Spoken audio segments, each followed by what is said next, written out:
नमस्कार। आज मैं बात करने वाला हूँ वज़न को कैसे कम करें, और दूसरा जो टॉपिक है जो हमने कल छोड़ा था, एंटीबॉडी कैसे बनते हैं। हमारा शरीर जो है वो वायरस, बैक्टीरिया और फंगस को कैसे डील करता है वो तो मैंने आपको कल बता ही दिया, लेकिन एंटीबॉडी कैसे बनता है वो मैं आज डिस्कस करूँगा। तो आइए हम सबसे पहला टॉपिक जो वेट लॉस है उस पर हम बात करते हैं। देखिए, सबसे पहले तो आप डिसाइड करें कि आप वेट लॉस करना क्यों चाह रहे हैं। आपको कोई प्रॉब्लम है, कोई समस्या है, इसलिए वेट लॉस करना चाह रहे हैं, या फिर आप अपने आप को स्लिम बनाना चाह रहे हैं। देखिए, अगर तो दूसरा वाला है आपका पॉइंट कि मुझे बिल्कुल स्लिम होना है, तो इसके लिए मैं एक दो लाइनें आपको बोलूँगा कि बचपन से कई लोगों की प्रवृत्ति होती है शरीर थोड़ा भारी रहता है, और कई लोगों की प्रवृत्ति होती है कि शरीर जो है पतला रहता है। आप मुझे खुद ले लो, मैं भी बचपन से पतला ही हूँ। एक्चुअल में इसमें होता क्या है कि जो लोग पतले होते हैं उनका जो मेटाबॉलिज्म है वो फास्ट होता है। मेरे कहने का अर्थ है कि आप एक काम करने जा रहे हैं तो जो पतला व्यक्ति है, जो बचपन से ही पतला रहा है, उसका मेटाबॉलिज्म फास्ट है, यानी कि वो उतने ही काम को करने में एक ही काम दो व्यक्तियों को दे दो अलग अलग, और दोनों ही करें, तो जो व्यक्ति जिसका शरीर थोड़ा भारी है उसका मेटाबॉलिज्म स्लो है, यानी कि वो जो उतना कार्य करेगा, मान लो 1 घंटा काम करता है तो उसको उसकी जो ऊर्जा है वो कम ख़त्म होगी। लेकिन दूसरी तरफ मान लो मैं काम करता हूँ तो मेरी ऊर्जा ज़्यादा ख़त्म होगी। दैट मीन यहाँ पे सारा खेल ऊर्जा कंजम्पशन का है। देखिए, एक चीज़ मुझे याद आता है, मैंने अपने एक्सपीरियंस से बहुत कुछ सीखा है। डॉक्टर ने एक मुझे गोली खिलाई थी 2016-17 में एच पेलोरी बैक्टीरिया के लिए। वो गोली एंटीबायोटिक इतनी ज़बरदस्त थी कि मेरा मेटाबॉलिज्म नेक्स्ट डे इतना फास्ट कर दिया, और मैं सुबह उठ के देख रहा हूँ तो मेरी सारी हड्डियाँ नज़र आ रही है यहाँ पे, जबकि कभी हड्डी नज़र नहीं आती थी। और उसने फिर उसके बाद मुझे जो है काफ़ी स्लिम कर दिया, और इस तरह से मुझे समझ आया कि यस, ये पूरा का पूरा मेटाबॉलिज्म का खेल है। ठीक है, और आप यूँ कह सकते हैं कि मेटाबॉलिज्म को कंट्रोल करता है हमारा जो है ये थायराइड ग्लैंड। सो एक तरह से उस मेडिसिन को खाने के बाद जो है TSH लेवल भी ऊपर चला गया।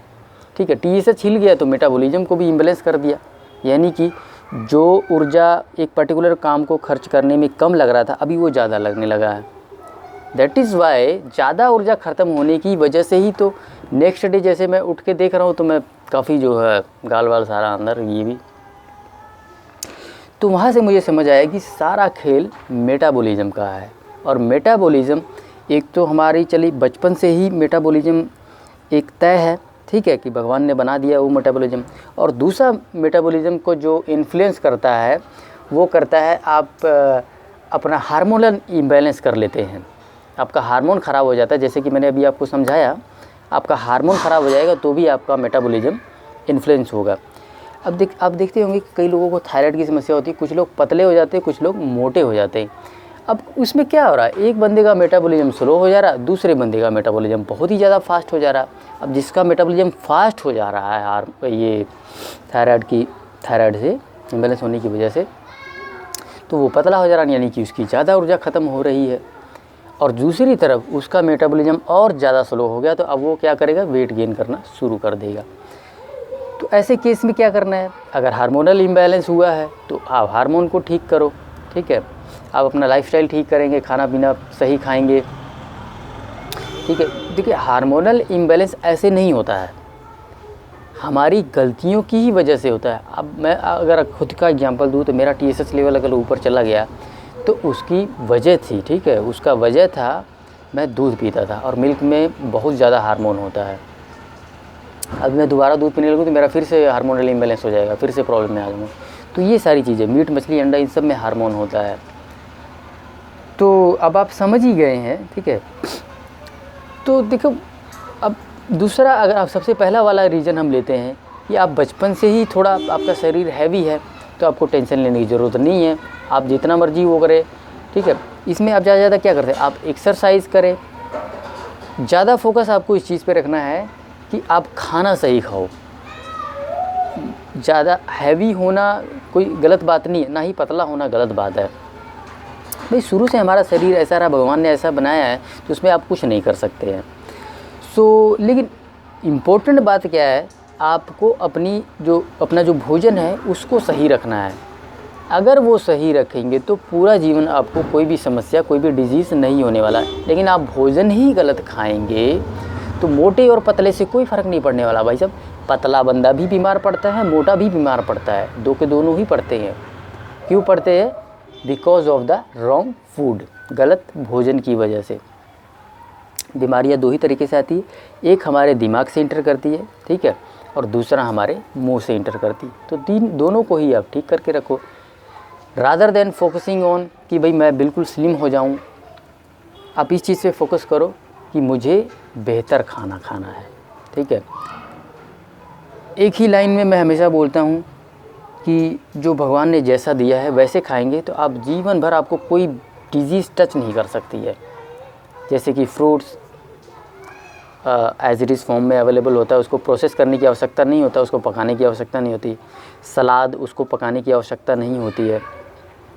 अगर आप फिट हैं तो एटलीस्ट 50% आप अपनी डाइट में इस चीज़ को शामिल कर लें। तो ये चीज़ है।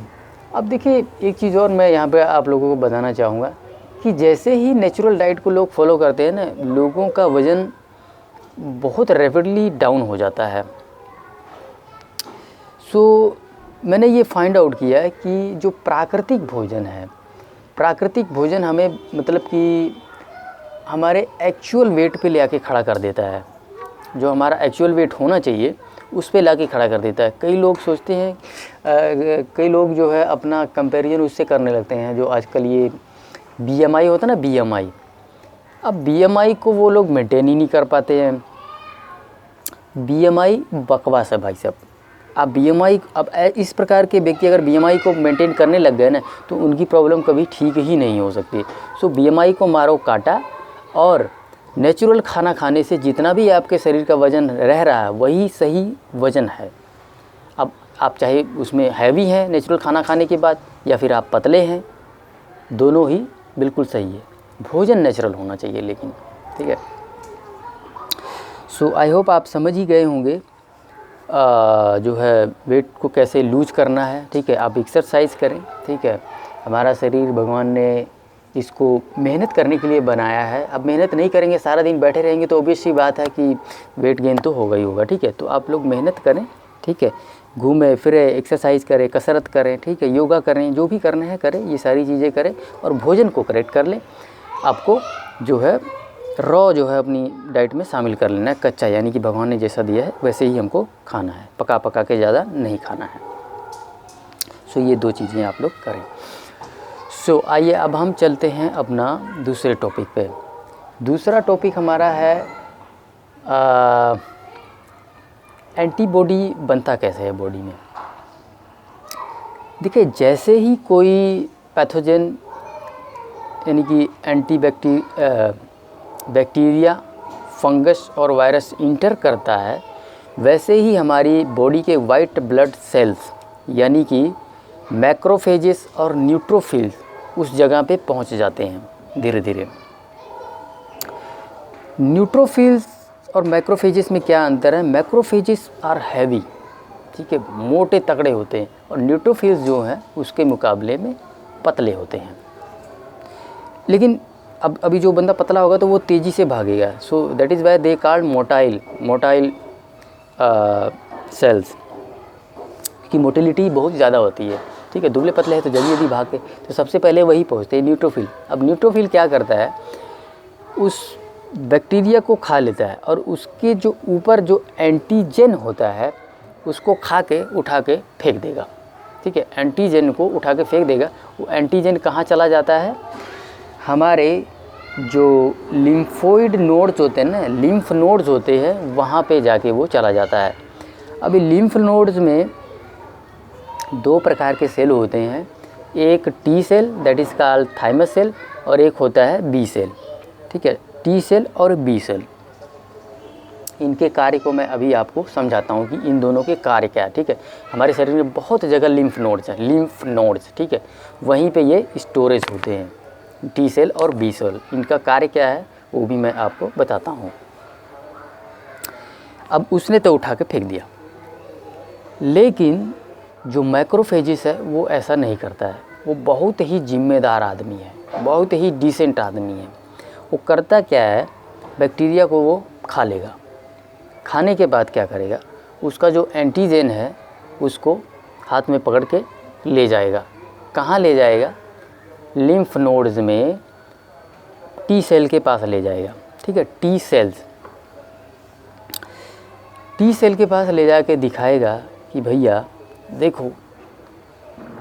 देखिए टी सेल्स और बी सेल हमारी बॉडी में भगवान ने भरपूर मात्रा में बनाया हुआ है, भरपूर मात्रा में, एक सैंपल के रूप में बनाया हुआ है।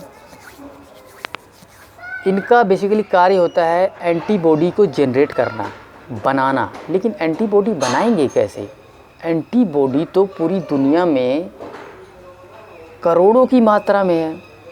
एंटीबॉडी का अलग अलग साइज़ है, अलग अलग, जैसे हर चाबी हर ताले में नहीं लगती, उसी तरह से हर एंटीबॉडी हर एंटीजन में थोड़ी फिट हो जाएगा। उसी एंटीजन में वही एंटीबॉडी फिट होगा। तो अब भगवान ने क्या किया हुआ है, सबके सैंपल तैयार कर दिए हुए शरीर के अंदर, हर एक एंटीजन का सैंपल तैयार कर दिया हुआ है। लेकिन सैंपल तो थोड़ी मात्रा में होता है ना, अभी ज़्यादा मात्रा में उसको प्रोड्यूस करना है तो क्या करना पड़ेगा, ज़्यादा मात्रा में तो तभी प्रोड्यूस होगा जब कोई बाहर से अंदर आएगा तो ही प्रोड्यूस होगा।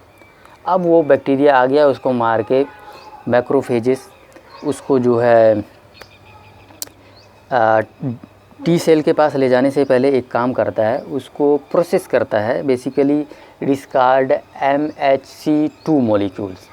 ठीक है, major histocompatible complex, it is called MHC2 major histocompatible 2। Compatible का क्या मतलब है कि भी कॉम्पैटिबल है कि नहीं है, किसी चीज़ का कॉम्पैटिबल है कि नहीं है। ठीक है, तो वो चेक करता है कि भाई कॉम्पैटिबल है कि नहीं है, फिर वो ले लेके घूमेगा।